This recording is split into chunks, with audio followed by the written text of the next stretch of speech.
ginawa ng LTO officers na pag-aamba ng saksak dun sa magsasaka? Paano kung nahipa ng masamang hangin yung patabaing baboy na officer na yun at naisaksak niya ang kutsilyo? Inanda kasi ng officer yung kutsilyo na parang talagang sasaksakin niya. Kung ang lahat ng gagawin ng LTO officers ay tulad noong patabaing baboy na yon, kung saan ay sasakalin at kakalagkarin nila ang lahat ng mga rider na makikita nila, ay magkakaroon ng gulo dito sa Pilipinas.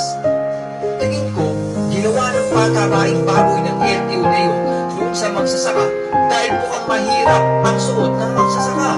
Pero hindi alam ng LTO na yun na ang magsasaka na kanilang inambahan ng saksak at kinanadkan ay isang kapatid pala ng dating Vice Mayor.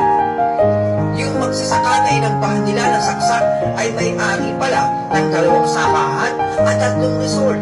At panigurado, nakakasuhan nila ang mga patabaing LTO officer na nangamba ng saksak sa magsasaka. Ngayon ay malilintikan kayong mga patabaing baboy na LTO kayo dahil ang akala nilang mahirap ay may kaya pala at kapatid pa mismo ng dating Vice Mayor.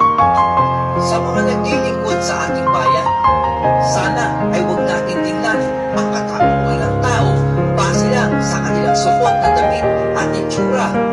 Paglingkuran natin sila ng mga tao dahil Pilipino sila at hindi dahil may kaya sa buhay. Itrato natin na maayos ang mga tao kahit naka-short at maduming jacket ang kanila ay suot. Hindi rason na kaya natin sila pinaghinalaang masamang tao ay dahil sa kanilang itsura at kasuotan.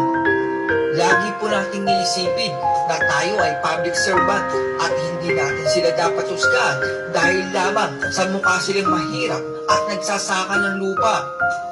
Mayaman man o mahirap ay itrato natin sila ng tama at hindi ang pagkakas.